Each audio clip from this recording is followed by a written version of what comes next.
Yo con un toque un poquito así.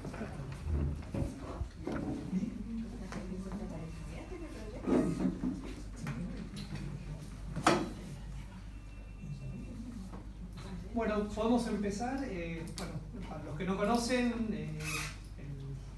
necesitaba exponer su defensa oral y después el jurado hará sus críticas, comentarios, evaluaciones y luego él tiene una instancia para recoger lo que se ha dicho y si quiere comentar algo, responder algo y bueno, luego el jurado se reúne y hace su dictamen. Qué bueno. ¿Cómo quieres, Daniel? Gracias. Justo había parado los 30 minutos que no hay ni señalado. Más bien quiero agradecer a todos ustedes por estar el día de hoy aquí. Ha sido complicado llegar también. He dividido la tesis o la presentación de la tesis en 3 puntos. Pero antes de eso quiero empezar con la primera frase que aparece en las primeras páginas, que esta tesis es el resultado de una revolución, en cierta manera, porque forma parte de un largo proceso de indagación que empieza en Lima, el año 2000, bueno, el ingreso a San Marcos 2001, 2003, siento las bases para poder hacer una investigación en torno a la prensa en Lima en la época de la independencia y las 2 personas claves ahí fueron precisamente Valdemar Espinosa y Cristóbal Jobim, en el último año en la asesoría de tesis 1 y tesis 2. Relacionado a todo ello, hago los estudios de maestría aquí en la Universidad Regional de San Martín y trato de seguir un poco lo que me dijo, en cierta forma, me comentó Heraclio Bonilla, ¿no? Siempre nosotros nos vamos a un punto de solamente indagar el caso peruano, o sea, viajamos con nuestras maletas y seguimos investigando sobre el mismo caso. Tú deberías ampliar un poco tu campo de acción, ¿no? De investigación. En ese sentido, tocábamos la historia comparativa en ese momento de Lima y Buenos Aires, ¿no? En un proceso entre 1810 y 1816. Después vino la generoso comunicación para poder ganar acá la beca del CONICET y poder realizar precisamente esta investigación que está vinculando y relacionando 3 capitales, ¿no? En un proceso que se abre con la Revolución de Mayo y culmina con el protectorado de San Martín. Entonces, en esta primera parte que de la defensa de la tesis, quiero referirme a los aportes de la tesis. Un primer punto de la tesis está relacionado a construir una especie de redes de comunicación, espacios públicos, como la prensa y aquellos que redactan en la prensa, los escritores públicos, van vinculándose, relacionándose y van construyendo todo un aparato que es fundamental para la época. ¿Por qué? Porque precisamente el periódico, si bien es cierto, existe la comunicación boca a boca, oral, ¿no? Pero también la circulación de la prensa en un proceso de cambios, como que aparece en la Revolución de Mayo de 1810, la formación de juntas en diferentes partes de América Latina, en el caso del Perú la contrarrevolución, el caso mexicano también.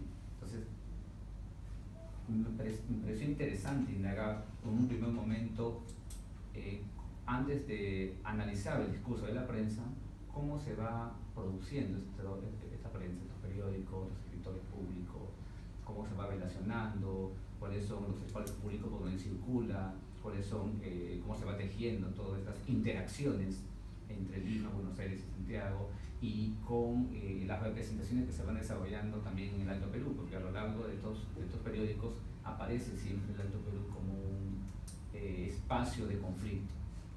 En ese sentido, hablamos de una revolución de los impresos, en el sentido de una profusión de una circulación de periódicos, no solamente periódicos, también panfletos. Asumimos en la tesis también, desarrollamos algunos puntos vinculados a lo que son sermones, etc.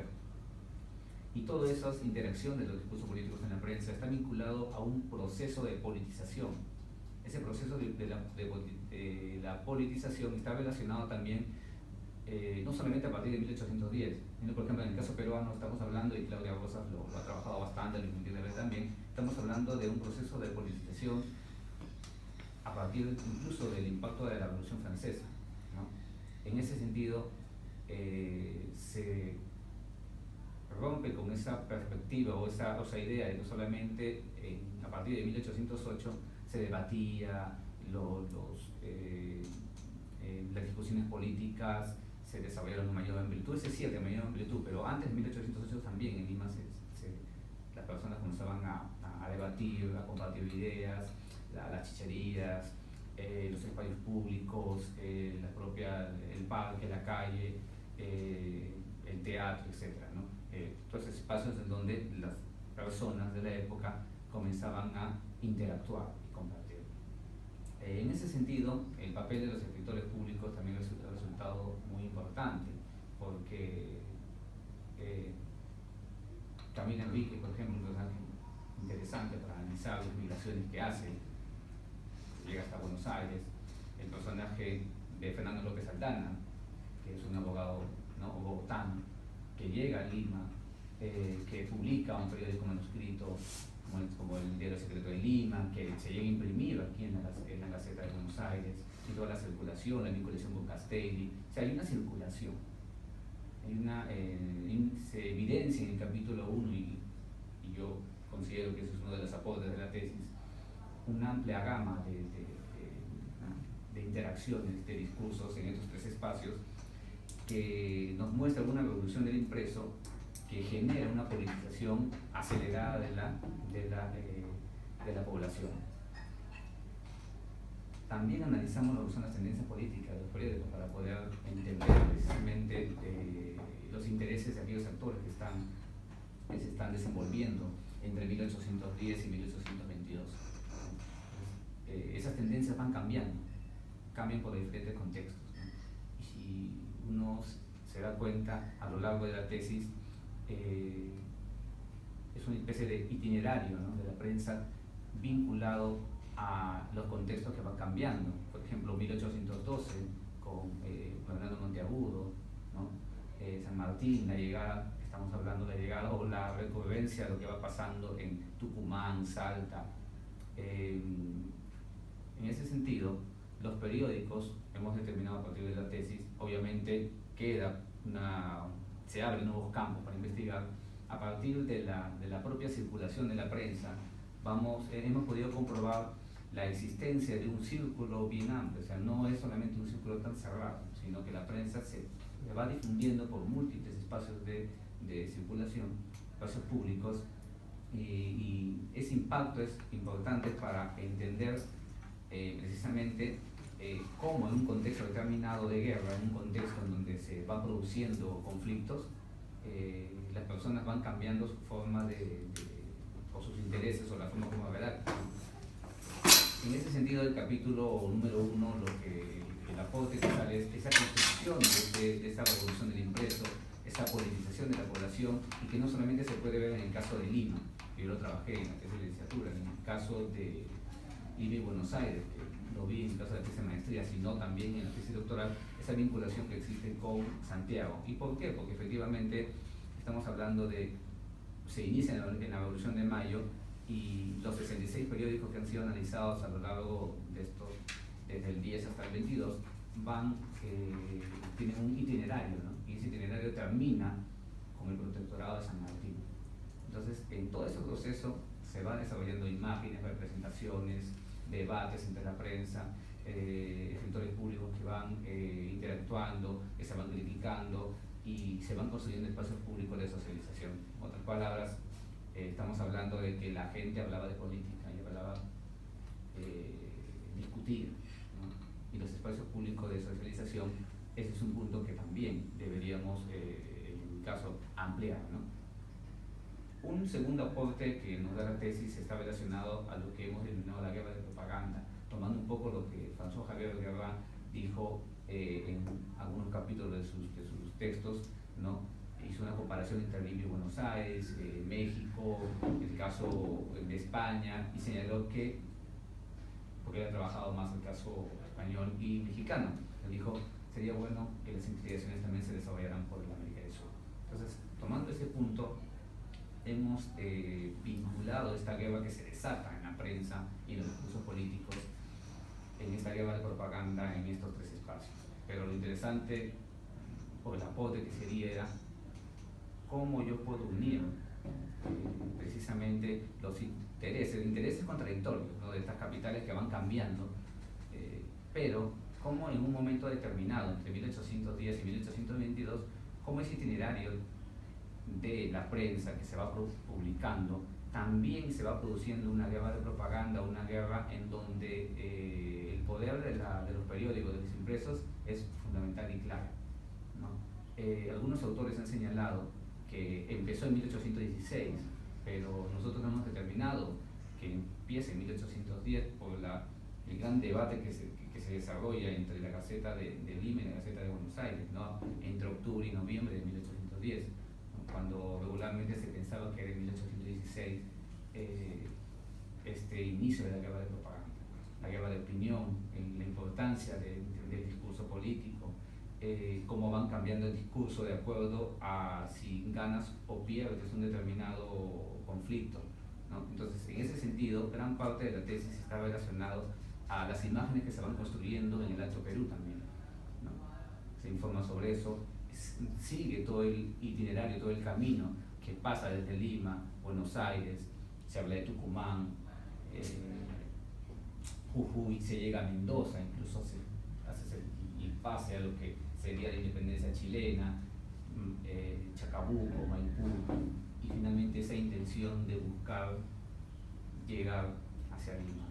Y como los periódicos, en un momento de 1821-22, los periódicos de Buenos Aires siguen informando sobre lo que está pasando en Lima, y los periódicos también de Santiago también lo hacen. Y obviamente los periódicos limeños están en esa punta, ¿no? Todo eso, toda esta guerra de propaganda tiene una razón de ser, la lucha por la legitimidad, ¿no?, la legitimidad de diferentes actores. Pero, ¿quiénes son esos actores? Ahí viene otra pregunta muy importante. Está vinculado también a diferentes, ¿no?, porque no solamente eran patriotas, que patriotas también podían ser los españoles, no solamente eran monarquistas, porque también Monteagudo y San Martín hicieron imponer una monarquía constitucional. Están los republicanos con Faustino Sánchez Carrió, ¿no?, que apenas termina San Martín se retira en septiembre de 1822, sí, el Congreso asume, ¿no?, y se crea una especie de anarquía, ¿no?, y por eso que ahí viene la llegada en 1823 de Bolívar, ¿no?, y todo es otra historia. Por eso que delimitamos el punto con la salida de San Martín. La guerra de opinión analizada en un contexto de guerra, esa es más o menos la idea del capítulo 2. Cómo los diferentes discursos van cambiando en relación a las coyunturas también de la guerra. No solamente se analiza un texto, sino en la medida de las posibilidades que hemos tenido, cómo esos textos se van situando en determinados espacios de conflictos, ¿no? En ese sentido, el Alto Perú ha sido para mí un espacio bien interesante para poder analizar a lo largo de, al menos entre 1800, que más adelante es en 1810, 1816, ¿no?, porque después nos trasladamos ya a Mendoza, nos trasladamos a Chile y llegamos hacia el Perú, ¿no? Vuelve en la guerra de propaganda a medirse las interacciones entre la prensa y todo ello que se genera como un debate continental, ¿no? Esa interacción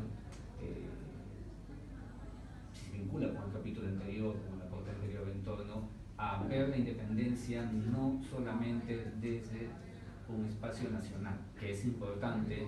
Muchos en Perú y también en Argentina, en Santiago, señalan las historias regionales, la importancia de las historias regionales, que es muy importante, muy interesante, pero también, aparte de las historias regionales, tenemos las historias nacionales y las historias binacionales o continentales. Entonces, claro, es muy ambicioso, pero uno lo delimita a partir de una fuente, que es los periódicos, tomando las precauciones debidas y lanzando algunas líneas de investigación que puedan surgir a partir de eso.